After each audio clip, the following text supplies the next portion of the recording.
வளர்மதிக்கு மூடு வருவது என்பதே குறிஞ்சி பூ பூப்பது போன்றது.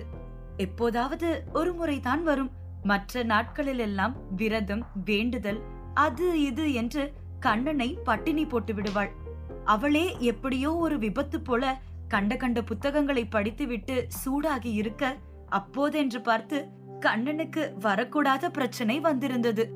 அவனும் சங்கீதாவும் கடற்கரையில் செய்த தவறை வீடியோவாக ஒருவன் எடுத்து வைத்திருக்கிறான் என்பதை பற்றியே சிந்தித்துக் கொண்டிருந்த கண்ணனை ஒரு வழியாக மூடேற்றி இருந்தாள் வளர்மதி. இத்தனை நாட்களாய் கட்டாயப்படுத்தி அவளை உபயோகித்துக் கொண்டிருந்த கண்ணனுக்கு அவன் எதிர்பார்த்திருந்த சுகம் கிடைத்திருக்கவில்லை. ஆனால் அவள் விருப்பத்தோடு அவளாய் தொடும் போதும் சுவைக்கும் போதும் பெரிதாக கிடைக்கவில்லை என்றாலும் ஓரளவுக்கு நன்றாகவே சுகம் கிடைக்கிறது என்பதை கண்ணன் உணர்ந்தான். பிறகு அவன் வளர்முகத்தை பார்க்கும்போது சங்கீதா தான் ஞாபகத்துக்கு வந்தாள். அவளும் இதில் அதிக விருப்பம் கொண்டவள். அப்போது அவள் செல்லமாய் ஒரு கடி கடிக்க அதிர்ந்து போனான் கண்ணன். கண்ணனின் கேள்விக்கு குறும்பாய் சிரித்த வளர்மதி சும்மா என்றாள். அப்போது மணி சரியாக 9:30. அந்த நொடி பெட்டில் கிடந்த கண்ணனின் செல்போன் ஒலிக்க அதை பார்த்தவனுக்கு மறந்து இருந்ததெல்லாம் ஞாபகத்தில் வந்தது. ஆசையாக அவனை தழுவி கொண்டிருந்த வளர்மதியிடம் இருந்து விலகியவன் மொபைல் போனை எடுத்துக்கொண்டு வெளியேறினான். முக்கியமான ஆபீஸ் கால், உடனே வந்துடுறேன். கண்ணன் தன் மனைவியிடம் சொல்லியபடியே விரைந்து ஓடினான். அதில் ஏமாந்து போன வளர்மதி சலிப்புடன் ஓடும் அவனை பார்த்து, ச்சே, இந்த ஆளுக்கு புரியவே புரியாது, சும்மா இருக்கும் போதெல்லாம் வருவான் என முணுமுணுத்தாள். விரைந்தோடி வீட்டிலிருந்து மாடிக்கு வந்திருந்தான் கண்ணன். அந்த எண் புதிதானது. நிச்சயம் அது அஜய்தான் என்று ஊகித்தவன் தன்னை நிதானப்படுத்திக் கொண்டு அந்த காலை அட்டன் செய்து காதில் வைத்தான். ஒண்ணுமே தெரியாதது போல பேச வேண்டும் என்பதுதான் கண்ணனின் குறிக்கோள். ஹலோ, யாரு? மிகவும் சாதாரணமாக கேட்டான் கண்ணன். அங்கு ஒரு இடத்தில் நெருப்பு மூட்டி வைத்துக் கொண்டு சுற்றும் சில இளைஞர்கள் அமர்ந்திருந்தார்கள். அவர்கள் எல்லாம் உடலில் ஆங்காங்கே பச்சை குத்தி கொண்டு, காது, மூக்கு, வாய் போன்ற இடங்களில் கம்மல் குத்தி கொண்டு, தலையில் குல்லா, கைகளில் போதை மருந்துகள் என்று கஞ்சா சுருள்களுடன் அமர்ந்திருந்தார்கள். அதில் அஜயும் காத்தாடியும் அமர்ந்து கொண்டு போதை மருந்து உபயோகித்து வந்தார்கள். கண்ணனின் குரல் கேட்டதும் அஜய் காத்தாடியிடம் கண்கள் மூலம் சைகை காட்டினான். என்பது அர்த்தம். ஹலோ அலெக்ஸ் சார், வணக்கம், நல்லா இருக்கீங்களா என்று ஆரம்பித்தான் அஜய். கண்ணன் அவனை தெரியாதது போல ராங் நம்பர், சாரி என்று கட் செய்துவிட்டு ஓரிடத்தில் பார்த்தபடியே யோசித்தான். அஜய் புத்திசாலிதான் என்பதை நேரம் செல்ல செல்ல கண்ணனால் புரிந்து கொள்ள முடிந்தது. அன்று சங்கீதா அவனை பீட்டர் என்று பெயர் சொல்லி இருந்தாள். ஆனால் இப்போது அஜய் அலெக்ஸ் என்ற பெயரில் அழைக்கிறான். பீட்டர் என்பது உண்மையான பெயர்தானா என்பதை அறிந்து கொள்வதற்கு இப்படி கேட்கிறான் என்பது கண்ணனுக்கு புரிந்தது. அதனால்தான் ராங் நம்பர் என்று கட் செய்து விட்டான். கண்ணனுக்கு தெரியும் அவன் மீண்டும் கூப்பிடுவான் என்று. கண்ணன் போன் கட் செய்ததும் மொபைலை பார்த்துவிட்டு காத்தாடியை பார்த்தவன், கட் பண்ணிட்டான்டா, என் பேரு பீட்டர் தானான்னு பார்த்தேன், அதுக்குள்ள கட் பண்ணிட்டான் என்றான் அஜய். சரி மறுபடியும் போடு, என்ன பேர் சொல்றான்னு கேட்டுப்பாரு என்றான் புகைத்து கொண்டிருக்கும் காத்தாடி. அஜய் மீண்டும் அழைத்தான். அதற்காகவே காத்து கொண்டிருந்த கண்ணன் துடிக்கும் தன்னுடைய மொபைலை பார்த்தான். இம்முறை மேலும் தெளிவுடன், ஹலோ யாருங்க என்று எரிச்சலுடன் கேட்டான். சாரி சார், உங்க பேர் என்னன்னு தெரிஞ்சுக்கலாமா என ஆரம்பித்தான் Ajay. My name is Peter. Kannan Sangeetha சொன்ன பெயரையே சொல்ல இந்த பக்கம் இருந்த அஜய் முகத்தில் புன்னகை வந்தது. பீட்டரே வணக்கம், நான் அஜய் பேசுறேன், நல்லா இருக்கியா? அப்புறம் வீட்டுல பொண்டாட்டி பிள்ளைங்க எல்லாம் சௌக்கியமா? கிண்டலுடன் கேட்டான் அஜய். அஜயின் பேச்சும் அவன் குரலும் கண்ணனுக்கு மிகவும் வெறுப்பை கொடுத்தது. கண்களை மூடி தன்னை கட்டுப்படுத்தி கொண்டவன், நீங்க யாருன்னு எனக்கு தெரியலையே என்றான் கண்ணன். நான் யாருன்னு உனக்கு தெரிய வேணாம் பீட்டரு, ஆனா நீ யாருன்னு எனக்கு தெரியும். அதுவும் இல்லாம உன்னோட மொத்த சமாச்சாரமும் என் கையில. ஹலோ மிஸ்டர், என்ன பேசிட்டு இருக்கீங்க?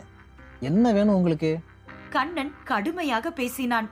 பீட்டரே, தேவையில்லாம குரலை ஏத்தாத, அப்புறம் பேக் ஃபயர் ஆயிடும். சரி நான் விஷயத்துக்கு வரேன். உனக்கு சங்கீதான்னு யாராச்சும் தெரியுமா? அஜய் கேட்டதும் வேண்டுமென்றே சில நொடிகள் அமைதி காத்தான் கண்ணன். அஜய் காத்தாடியை திரும்பி பார்த்து சத்தத்தை காணோம் என்பது போல சைகை செய்தான். அதன் பின் மீண்டும் பேசத் தொடங்கினான். என்னப்பா பீட்ரு, லைன்ல இருக்கியா? சங்கீதா பேரை கேட்ட உடனே சத்தத்தையே காணோம்.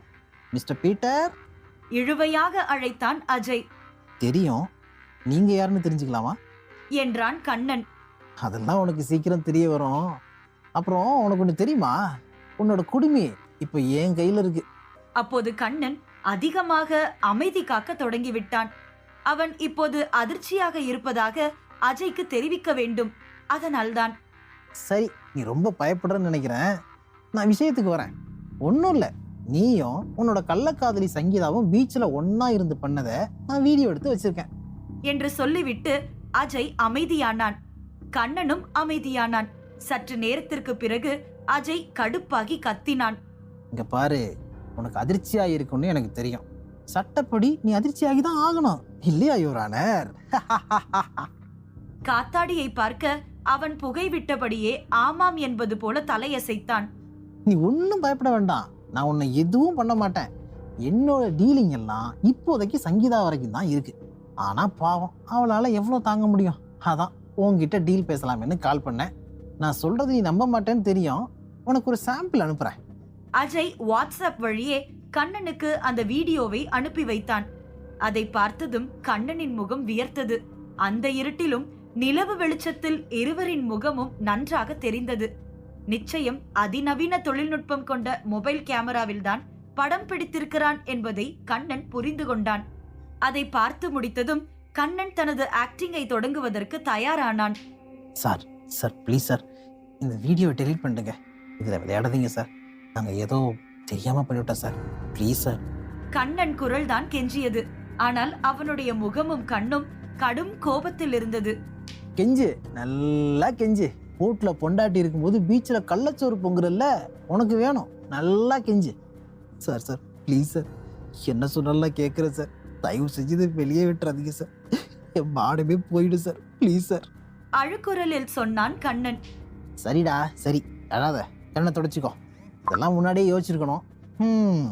என்ன பண்ணுறது, எனக்கும் உன்னை பார்த்தா பாவமாக தான் இருக்கு. அதனால ஒன்று பண்ணு, ஒரு 25 லட்சம் ரெடி பண்ணு, மேட்ரை முடிச்சிடலாம். அஜய் சொன்னதும் அருகில் அமர்ந்திருந்த காத்தாடி புருவம் தூக்கினான். அதை கேட்ட கண்ணனின் முகம் கடுப்பானது. சார் வேண்டாம் சார், விட்டுருங்க சார். கண்ணன் மீண்டும் நடிக்க தொடங்கினான். பொட்டா மாதிரி எழுதுகிட்டு இருக்க, போன வை, அப்புறம் பேசுறேன். அவங்ககிட்ட பேசி போர் அடிக்குது. அஜய் போனை கட் செய்து விட்டான். அப்போது காத்தாடி, மச்சான் அவன் தருவானா என கேட்டான். நீ அவனை ஃபாலோ பண்றேன்னு சொன்னியே, என்னாச்சு?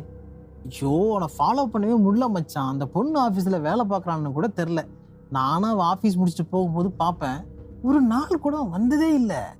இவனோட முழு டீட்டெயிலும் வேணும், என்னன்னு பார்ப்போம். இப்போ தானே கொளுத்தி போட்டிருக்கோம், இன்னைக்கு தூங்கவே மாட்டான். எப்படி இருந்தாலும் இவங்கிட்ட வெயிட்டாக ஒரு அமௌண்ட்டை கறந்துடணும். அஜய் தன் திட்டத்தை தெரியப்படுத்தினான். அப்ப சங்கீதா? காத்தாடி அஜயிடம் கேட்டான். அவகிட்ட தான் கறக்க வேற இருக்க. திமிராக சிரித்தான் அஜய். அதை கேட்டு காத்தாடியும் சிரித்தான். இங்கு கண்ணன் கடும் கோபத்தில் ஒரு சிகரெட்டை பற்ற வைத்து புகைத்தான். அதே நேரம் கீழே வீட்டில் இருக்கும் வளர்மதி கண்ணனுக்கு கால் செய்தாள்.